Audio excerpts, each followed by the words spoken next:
Hearing loss can be tricky. A person may hear but not understand what's being said. This is a common complaint that local audiologist Dr. Gnewikow gets from his patients. So why does this happen? The doctor explains.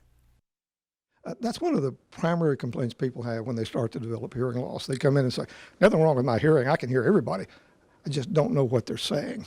That's not a brain function. That's actually a function of the signal not coming from the ear and getting through clearly. It's kind of like if you had a tape recorder and you kept recording over and over and putting new tapes in, and every time you put a new tape in, it was always garbled.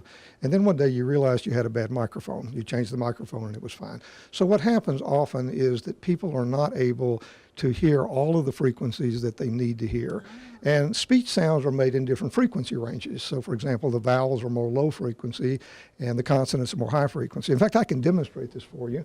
If you look at this little chart here, this is what we call an audiogram. This is what we typically use to explain people's hearing. So across the top we have different frequencies from 125 to 8,000. That would be analogous to a piano keyboard from low frequency to high frequency.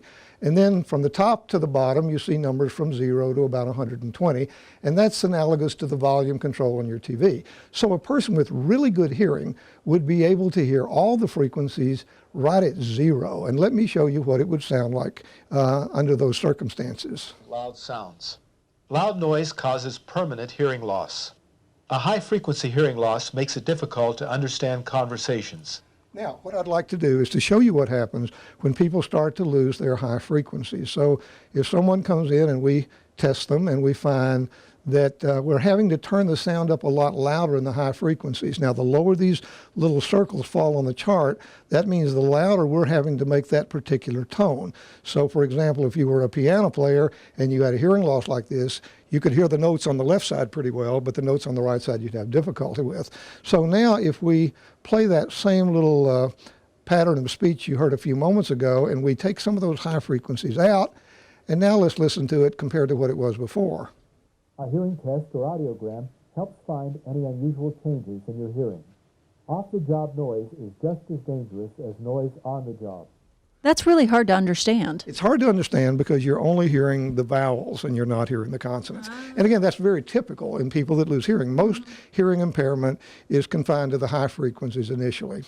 There are other issues that will affect it. The more background noise you have, so for example, if you're in a restaurant and there's multiple signals going on at the same time, horns blowing, cash registers ringing, music playing, 3 people talking at once the ear is damaged, it cannot handle multiple signals well. So it gets bits and pieces of a lot of different signals.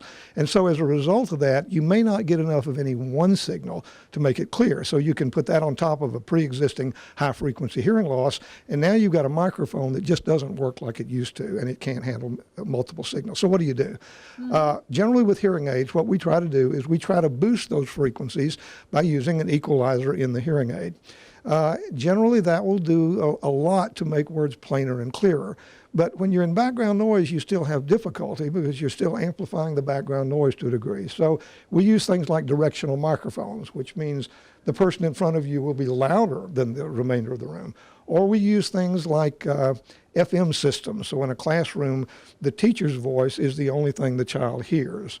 Or we use Bluetooth so that if you're trying to listen to a telephone conversation in a busy restaurant, we can fix it so the hearing aid will only amplify the phone. In fact, I'm wearing a Bluetooth transducer here. I can put this in my pocket, and when my smartphone rings, I can touch it and carry on a conversation. And then I'm only really picking up what's coming through the telephone signal. So by doing that, we improve the signal over the noise. We call it a signal to noise ratio. And that's the bottom line. So when you have a hearing loss, you're basically trying to make sounds audible that were previously not audible, and you're trying to make the signal you want to hear stronger than the signals you don't. After you do all of this, you still have a hearing loss. Hearing aids never restore your God-given hearing as the hearing we were born with. They are like any other man-made device.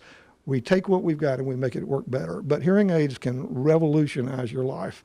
And although we can't get to the point where you hear everything every time, the technology we have is the best we've ever had, and it will really make a significant difference in your life. And Audiology Hearing Aid Associates has 2 area locations, one in Lynchburg on Langhorne Road, 434-528-4245. Also in Danville on Main Street, 434-799-6288, and also online digitalhearing4u.com.